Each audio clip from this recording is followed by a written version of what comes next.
Bapak-bapak sekalian berbahagia, kita masih membahas terkait masalah hikmatu sholatil jamaah. Kemarin saya beli buku dengan judul adalah Tasawuf Kiai Soleh Darat. Nah begitu. Saya tanya dengan penerbitnya siapa beliau. Beliau adalah guru spiritual R.A. Ajeng Kartini. Nah, berarti kan sejarah yang sudah diuntaikan dan membuktikan bahwa keselarasan zaman itu juga terungkap daripada ulama as-salihin, ulama al-mukhlisin, ulama al-mujahidin dan seterusnya itu. Ya. Salah satu kajian itu saya baca adalah ketika ada sholat berjamaah, maka yang ditilik pertama kali adalah seorang imam. Apakah ada kebaikan dalam hatinya? Ya.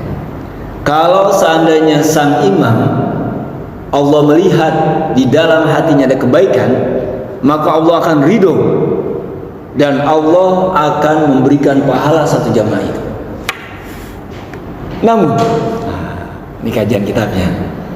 Bila masih belum menemukan ada kebaikan dari seorang imam, ini siapa saja kan masih banyak, ya. Kemudian Allah akan melihat ada hati kebaikan dari para jamaah yang ikut sholat berjamaah itu. Bila ada di antaranya, syukur beberapa orang, namun dari sisi ini di antaranya ada kebaikan hati dari seorang jamaah itu, maka Allah akan ridho juga menyempurnakan pahala berjamaah itu. Lagi-lagi, bila ya kan jamaah variatif, bisa 2, bisa 3 ya, atau lagi di terminal lagi punya sibuk semuanya begitu. Bila memang betul Allah belum menemukan kebaikan daripada hati baik imam maupun jamaahnya, tetapi ada sekumpulan orang sedang sholat berjamaah, maka posisi ini adalah Allah ridho dengan berkumpulnya jamaah itu. Begitu. Ya. Kemudian dalam kajian kitab itu juga ini menarik. Nanti di surga Allah Subhanahu wa taala ada sekitar 4.000 permadani. Permadani apa permadani? Ya, pokoknya yang indah dilihat gitu. Sesuatu yang ilustrasi luar biasa. Bahkan dalam hadis ini tidak pernah kita melihatnya, tidak pernah kita mendengarnya, bahkan tidak pernah kita merasakannya surga itu. 4.000 permadani, ditambah lagi 4.000 bidadari. Bukan 4 istri lagi, 4.000 bidadari. Ya. Kemudian para sahabat bertanya, ya Rasulullah, liman itu untuk siapa dia? Dia adalah bagi orang yang selalu sholat berjamaah 5 waktu sehari semalam. Subhanallah. Ini makanya merbot banyak uang nih. Masya Allah ya, sebelum adzan sudah buka pintu itu ya, kuncinya kagak ada yang boleh masuk kecuali saya buka begitu bahasanya ya. Mudah-mudahan dia nanti yang jaga pintu surga, amin ya rabbal alamin. Jamaah rodoh siapa? Pakai kalung ya kan, sini masuk, itu merbotnya kenal kita begitu. Tapi lagi-lagi karena ini kajian tasawuf dan kami juga pernah belajar kepada salah seorang syekh yang namanya Syekh Rahimuddin Nawal Abantani. Beliau ketua kerukunan ulama Nusantara, kerukunan Nusantara sini sampai ke Singapura, ke Malaysia semuanya ya. Dia mengatakan begini, surga itu sifatnya pelontosan ya. Pelontosan ini seperti ruangan masjid inilah, belum ada karpetnya, belum ada AC-nya, belum ada lampu pecak-peciknya begitu, belum ada yang lain-lain begitu yang kita lihat. Siapakah yang mengisi dari pelontosan surga itu? Yang mengisinya adalah amalan-amalan kebaikan kita. Ya, misalnya, ya ini kan ilustrasi, misalnya kita senang bersedekah, maka di situ Allah akan letakkan sofa-sofa yang indah Misalnya juga kita selalu murah senyum, baik yang kita kenal maupun yang belum kenal, karena dengan keriduannya dia selalu berbuat baik untuk orang lain melalui senyumnya itu. Maka Allah hamparkan yang namanya karpet. Ya. Misalnya juga dia selalu cinta kepada fakir miskin. Ya. Dia memperhatikan, mendoakan, bahkan membantu sebagian rezekinya. Nanti Allah siapkan itu yang namanya kipas angin, AC dan seterusnya yang mengademkan dirinya, dan seterusnya itu. Ternyata dalam kajian ilmu tasawuf, surga yang mengisi nanti adalah kita. Kalau tadi ilustrasi sampai 4.000 bidadari, kewalahan kita. Apakah ilustrasi ini digambarkan dengan sholat Jumu'ah yang 40 orang itu? Ataukah karena memang ini adalah balasan seseorang yang mempertahankan waktunya untuk selalu sholat berjamaah? Bapak sekalian berbahagia, dikatakan dalam kitab Hikmatut Tasri wa Falsafatuh, innal hikmah fi sholatil jamaah ayyuhal mu'min idza araftaha faqad utiyat fadlan kabira. Siapapun ketika kita memiliki ilmu tentang fadilah yang begitu luar biasa dalam hikmah sholat berjamaah, maka dia adalah minal ladina an'amallahu alaihim bi ni'matil iman. Mereka masuk kategori yang disebut dengan memperoleh kenikmatan iman. Kalau dalam bahasa Arab itu namanya az-zawq al-imani. Ya, kita memiliki kedalaman iman yang sangat luar biasa.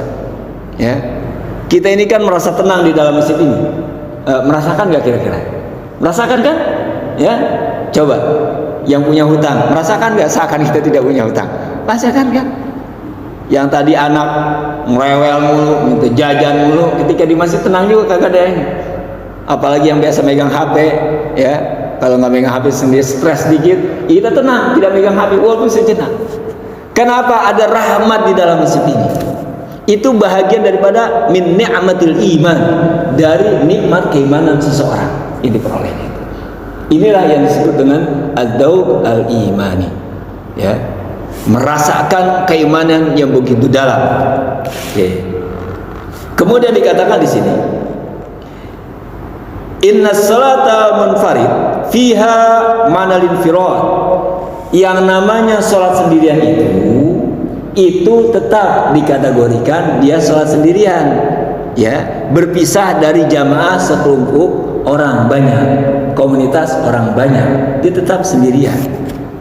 Maka dalam kajian tadi itu, ya, tasawuf Kiai Soleh Darat itu berkatakan bahwa kalau seseorang sudah mengetahui begitu banyaknya pahala dalam sholat berjamaah, maka ia berusaha untuk selalu sholat berjamaah.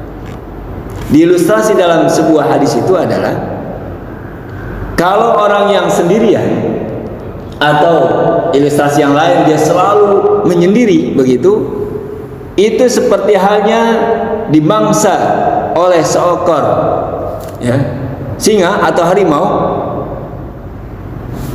Ada kambing yang terpisah dari sekumpulan kambing itu. Makanya kalau kita lihat ilustrasi televisi, ya kan, harimau itu singa, harimau yang mengejar, ya kan, kejar. Itu dia bingung kalau selalu banyak. Tapi ketika ada satu yang meles, itu yang dikejar sendiri. Fokusnya begitu. Maka ilustrasi di sini, tidak ada sebuah burung, ada 3 orang, ya, dimana bila mereka mempertahankan sholat berjamaah, maka dapat mengalahkan setan yang selalu menggoda mereka. Bila mereka lengah dari 3 ini tidak melaksanakan sholat berjamaah, maka diantara mereka selalu diganggu oleh setan. Itu bahwa sekalian berbahagia, ilustrasi daripada hikmah sholat berjamaah. Ya, tapi kalau sudah mengungkapkan hadis berarti ada fadilah. Tapi kalau kita bicara tentang surga, lagi-lagi nikmat kita di dunia ini hanya 1% saja. Ya, yang merasa punya rumah besar nggak ada apa-apanya, yang merasa punya kendaraan banyak kagak ada apa-apanya, yang merasa jabatannya banyak banget kagak ada apa-apanya, karena 1%. Artinya 1% itu direbutkan oleh sekian banyak orang. Ilustrasinya seperti Nabi siapa yang paling ganteng? Nabi siapa? Nabi Yusuf. Ya betul. Nabi siapa paling ganteng? Betul ya? Kagak yang manggut ini, ya? Betul Ustaz ya? Nabi Yusuf, ya? Wah lupa semua ini menjelang Ramadan lupa semua ini, blank, ya. Jadi pernah ditanya begini, Sulaiman kaya, ya. Nabi Adam itu beberapa kali bapak kita, ya kan? Itu atau Nabi Muhammad ya baru kemarin Isra Mi'raj, kayak begitu, ya. Jadi ada nabi yang memang Allah karuniakan dengan kegantengan itu. Ada sebagai penjabaran dari tadabbur Al-Quran. Bila kumpulan orang-orang ganteng dikumpulkan, ini ada berapa orang yang ganteng nih? Dikumpulkan, perwakilan satu misalnya ya, kagak ada saya dah. Ya, dikumpulkan kegantengannya, kemudian dikumpulkan para artis yang konon ceritanya kada ganteng, cerita begitu. Bila disatukan kegantengannya dengan karunia Allah yang sudah berikan kepada salah satu nabi itu, meskipun setengahnya masih belum bisa menyandingi kegantengannya.